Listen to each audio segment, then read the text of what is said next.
ಕುಮಾರಸ್ವಾಮಿ ಅವರು ಬರೇ ಬುರುಡೆ ಬಿಡ್ತಾರೆ, ರೈತರಿಗೆ ಏನ್ ಮಾಡಿದ್ದಾರೆ ಅಂತ ಒಂದು ಮಾತು ಹೇಳಿಬಿಡ್ಲಿ. ಅವರು ಬರೇ ಯೂಟರ್ನ್ ಗಿರಾಕಿ, ರೈತರಿಗೆ ಏನು ಕೊಡುಗೆ ಇಲ್ಲ ಅವ್ರದ್ದು ಅಂತಾರೆ. ಈಗ ಇಲ್ಲಿ ನಮ್ಮ ಕೇರ್ಪೇಟೆ ಶಾಸಕರು ಹೇಳ್ದಂಗೆ ಇವತ್ತೇನಾದರೂ ಈ ಪ್ರಾದೇಶಿಕ ಪಕ್ಷ ದೇವೇಗೌಡರು ಸಾಹೇಬರು ಏನು ಇಷ್ಟು ವರ್ಷಗಳ ಕಾಲ ದೀರ್ಘಕಾಲದಲ್ಲಿ ರಾಜಕಾರಣ ಮಾಡ್ಕೊಂಡು ಬಂದಿದ್ದಾರೆ, ಇವತ್ತೇನಾದ್ರು ಅವರು ಮೂಲ ಗುರುತಿಸ್ಕೊಂಡಿರೋದು ಏನಾದರೂ ಇದ್ದರೆ ರೈತ ಪರ ಹೋರಾಟದಿಂದ, ವಿಶೇಷವಾಗಿ ನಮ್ಮ ನೀರಾವರಿ ವಿಷಯವಾಗಿ ದೇವೇಗೌಡರು ಕೊಟ್ಟಿರ್ತಕ್ಕಂಥ ಕೊಡುಗೆ, ಜೊತೆಯಲ್ಲಿ ಕುಮಾರಣ್ಣವರು ಅಧಿಕಾರದಲ್ಲಿದ್ದಾಗ 25,000 ಕೋಟಿ ಸಾಲವನ್ನು ಮನ್ನಾ ಮಾಡಿರ್ತಕ್ಕಂಥದ್ದು, ಮಂಜಣ್ಣ ಅವ್ರು ಹೇಳ್ದಂಗೆ ಇವೆಲ್ಲವೂ ಕೂಡ ಇವತ್ತು ರೈತರ ಹೃದಯದಲ್ಲಿದೆ. ಇವತ್ತು ಏನು ಹಾಲು ಉತ್ಪಾದಕರಿಗೆ ನಾನು ಮೊದಲನೇ ದಿನದಿಂದ ಹೇಳ್ತಾ ಇದ್ದೀನಿ, ಪ್ರೋತ್ಸಾಹ ಧನವನ್ನು ನೀಡ್ತಾ ಇಲ್ಲ. ಅತಿ ಹೆಚ್ಚು ರೈತರು ಇವತ್ತು ಅವರ ಕುಟುಂಬವನ್ನು ನಿರ್ವಹಣೆ ಮಾಡ್ತಾ ಇರ್ತಕ್ಕಂಥದ್ದೇ ಅಲ್ಲಿ ಬರ್ತಕ್ಕಂಥ ಒಂದು ಸಬ್ಸಿಡಿಯ ಮೂಲಕ ಸಾಕಷ್ಟು ಕುಟುಂಬಗಳು ಬದುಕ್ತಾ ಇವೆ.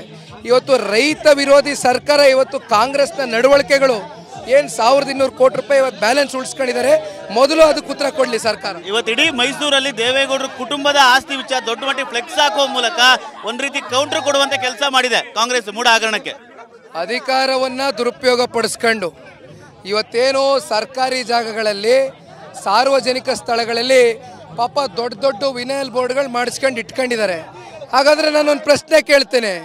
ನಿನ್ನೆ ದಿನ ನಮ್ಮ ಸಾರಾ ಮಹೇಶ್ ಅಣ್ಣವರು ಮಾತನಾಡಿದ್ದಾರೆ ಜಿಲ್ಲಾಧಿಕಾರಿಗಳ ಜೊತೆ, DC ಜೊತೆ, ಪೊಲೀಸ್ ಕಮಿಷನರ್ ಜೊತೆ.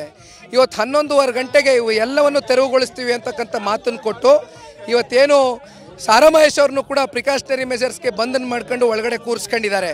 ಹಾಗಾದರೆ ಇವತ್ತು ರಾಹುಲ್ ಗಾಂಧಿ ಅವ್ರ ಮೇಲೆ, ಸೋನಿಯಾ ಗಾಂಧಿ ಅವ್ರ ಮೇಲೆ ನಾವು ಇಲ್ಲ ಸಲ್ಲದ ಇವತ್ತು ಅವ್ರು ಮಾಡಿರ್ತಕ್ಕಂಥ ಏನು ಹಗರಣಗಳಿದೆ ಅವನ್ನೆಲ್ಲ ನಾವು ಬಯಲಿಗೆಳೆಯಬಹುದು. ಹಂಗಾದರೆ ಇಲ್ಲದೇ ಇರ್ತಕ್ಕಂಥ ಬೇಸ್ಲೆಸ್ ಅಲಿಗೇಷನ್ಸ್ ಮೂಲಕ ಇವತ್ತೇನು ವಿನಯಲ್ ಬೋರ್ಡ್ಗಳ ಮೂಲಕ ಇವತ್ತು ಎಲ್ಲ ಕಡೆ ಪ್ರಚಾರ ಕೊಟ್ಕೊಂಡಿದ್ದಾರೆ. ಒಂದು ಕೆಲಸ ಮಾಡಲಿ, 136 ಜನ ಶಾಸಕರಿದಾರಲ್ಲ, ಎಲ್ಲರ ಕುತ್ತಿಗೆಗೂ ಒಂದೊಂದು ಬೋರ್ಡ್ ಕೊಟ್ಬಿಡ್ಲಿ, ಸ್ಲೇಟ್ ಕೊಟ್ಬಿಡ್ಲಿ, ಅದೇನೇನಿದೆ ಹಾಕೊಂಡು ಕುತ್ತಿಗೆಗೆ ಮಾಲೆ ಹಾಕೊಂಡು ತಿರುಗಲಿ. ದೇವೇಗೌಡರ ಕುಟುಂಬವನ್ನ ಟಾರ್ಗೆಟ್ ಮಾಡ್ಲಾಗ್ತಿದ್ಯಾ ಅಂತ? ದೇವೇಗೌಡರ ಕುಟುಂಬ, ಕುಮಾರಸ್ವಾಮಿ ಕುಟುಂಬ ರಾಜಕೀಯವಾಗಿ ಟಾರ್ಗೆಟ್ ಮಾಡ್ಲಾಗ್ತಿದ್ಯಾ? ಕಳೆದ ಲೋಕಸಭಾ ಚುನಾವಣೆಯಲ್ಲಿ ಹೀನಾಯವಾಗಿ ಇವತ್ತೇನು ಈ ರಾಜ್ಯದ ಉಪಮುಖ್ಯಮಂತ್ರಿಗಳ ಸಹೋದರ ಸೋಲನ್ನು ನೋಡಿದ್ದಾರೆ. ಜೊತೆಯಲ್ಲಿ ಇವತ್ತೇನು ಮೈತ್ರಿಗೆ ಒಳಪಟ್ಟಿರ್ತಕ್ಕಂಥ ಭಾರತೀಯ ಜನತಾ ಪಾರ್ಟಿ JDS ಪಕ್ಷದ ಇವತ್ತು ಈ ರಾಜ್ಯದ ಜನತೆ ಒಪ್ಪಿಗೆಯನ್ನು ಕೊಟ್ಟಿದ್ದಾರೆ. ಮುಂದಿನ ದಿನಗಳಲ್ಲಿ ಕಾಂಗ್ರೆಸ್ ಪಕ್ಷ ಈ ರಾಜ್ಯದಲ್ಲಿ ಯಾವ ರೀತಿ ಈ ರಾಜ್ಯದ ಜನತೆ ತಿರಸ್ಕಾರ ಮಾಡ್ತಾರೆ ಅಂತಕ್ಕಂಥ ಮುಂದಿನ ಭವಿಷ್ಯ ಅವ್ರಿಗೆ ಗೊತ್ತಿದೆ. ಹಾಗಾಗಿ ಹತಾಶ ಮನೋಭಾವದಿಂದ ಈ ರೀತಿ ವರ್ತನೆ ಮಾಡ್ತಾ ಇದ್ದಾರೆ. Thank you. ಇದಿಷ್ಟು ನಿಖಿಲ್ ಕುಮಾರಸ್ವಾಮಿ ಅವರ ಮಧ್ಯೆ. ಯಾಕಂದ್ರೆ ಈ ರೀತಿಯಾಗಿ ಹತಾಶ ಮನೋಭಾವದಿಂದ ಕಾಂಗ್ರೆಸ್ ವರ್ತನೆ ಮಾಡ್ತಾ ಇದೆ. ಏನು ದೇವೇಗೌಡರ ಕುಟುಂಬದ ವಿರುದ್ಧ ಷಡ್ಯಂತ್ರ ಮಾಡುವಂಥ ಕೆಲಸವನ್ನು ಕೂಡ ಮಾಡ್ತಾ ಇದೆ.